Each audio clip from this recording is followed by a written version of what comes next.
L'urgence, c'est quand je me rends compte que mes enfants nous diront peut-être, à nous les parents, papa, maman, ah, quelle était belle votre planète. Et en effet, d'un coup, on prend conscience du malaise, d'un grand malaise, et on se dit, c'est pas possible qu'on laisse à nos enfants une planète qui se dégrade. Et cette dégradation s'exprime à travers ces paysages. C'est pour ça que les paysages, pour moi, c'est le signal d'urgence, en effet, de la dégradation, et c'est le signal qu'il faut rétablir une relation affective, sensible, amoureuse, on pourrait dire, à la planète, amoureuse dans le sens où cette relation permettra de reprendre soin de la planète.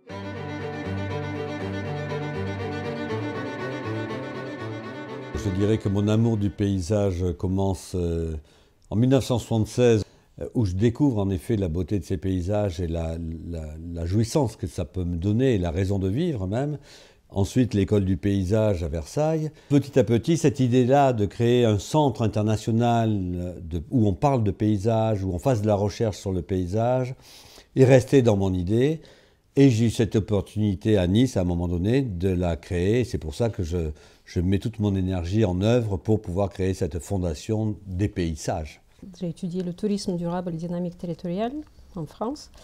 Puis j'ai créé une société de consulting d'affaires. Et depuis 2012, je représente la Fédération française du paysage en Russie. Je suis très préoccupée par le futur de nos enfants.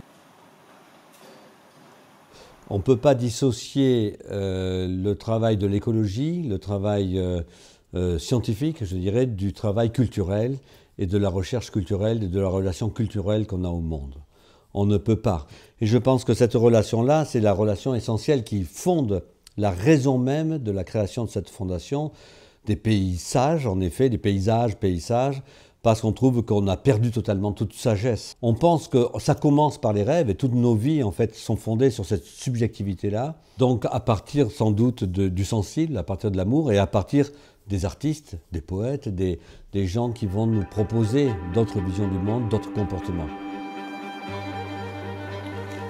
La fonction du lieu, c'est en effet d'abord d'être un lieu de connexion, je dirais de rassemblement, comme vous le disiez, de convergence. Et je me rends compte qu'il y a des actions qui se trouvent un peu partout, mais extrêmement parsemées, esselées, on pourrait dire. Et mon objectif, c'est vraiment l'efficacité, je dirais tout simplement. Et pour être efficace, il faut rassembler ses forces quelque part. Il n'y a pas de lieu réellement où convergent ces énergies de recherche qui sont sur les paysages, sur les jardins, sur les nouvelles formes en effet d'environnement que l'on peut créer, de nouveaux comportements. C'est pour ça que la Fondation Paysage doit permettre ce rassemblement. Quand on viendra ici, on sait qu'on aura l'ensemble des informations, des actions qui sont menées dans le monde et on va connecter en effet l'ensemble de ces actions pour être efficace et pour convaincre. Nous ne parlons pas ici de sauver la planète par les moyens techniques, nous parlons de conscience des gens. Nous parlons de quelque chose de sensible que nous portons chacun dans notre lame.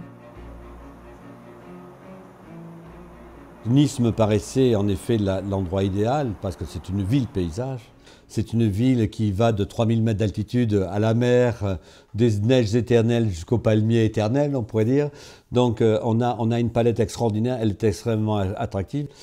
Donc c'est une opportunité qui nous a été donnée et que l'on a saisie. Notre projet de créer ce centre international de paysage a pris corps au sein de l'abbaye de Roseland.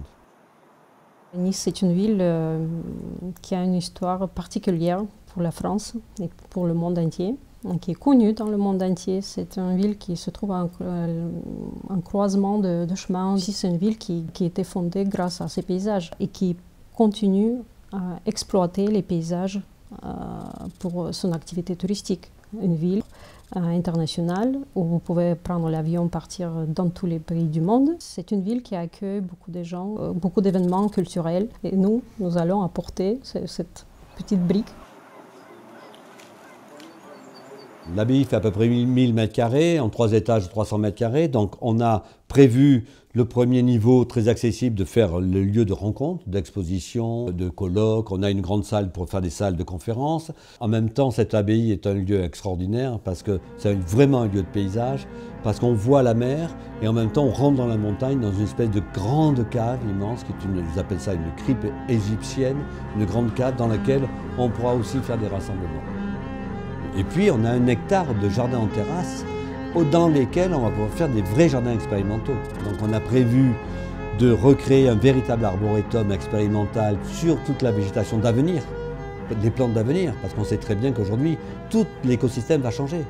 Quels vont être les nouveaux écosystèmes? Donc en travaillant avec la Villa Thurey, on a de nouveaux écosystèmes qu'on va pouvoir expérimenter sur le site et les rendre surtout pédagogiques. Notre but, ce n'est pas de faire de la recherche scientifique en soi, ex abrupto. Notre but, c'est de faire une recherche qui soit populaire, qui soit communiquée, qui soit sociale. C'est un axe montagne-mer. Le NILS, c'est en effet l'idée de créer un centre de formation pour les politiques et les décideurs, les maîtres d'ouvrage qui font la transformation des territoires. Parce que je me rends compte aujourd'hui qu'il y a un véritable déficit considérable de la prise en compte des paysages dans la transformation des territoires. Pour nous, c'est devenu vital que les gens redécouvrent le dehors des villes, le ciel, les nuages qui passent. Mais seulement, il faut avoir des clés pour le découvrir, ce merveilleux. Sans ces clés, évidemment, il reste quelque chose d'abstrait, d'étranger. Donc notre mission, notre grande mission, ce serait de redonner des clés de lecture, de jouissance là aussi, d'appréciation, de goût. Il faut rééduquer le goût de la nature. Pour ce projet, bien sûr, nous avons besoin des subventions publiques, mais c'est surtout les mécènes. On attend les fonds des mécènes privés et les mécènes des entreprises, des grandes multinationales. Et nous allons travailler effectivement avec d'autres pays du monde pour faire venir les fonds.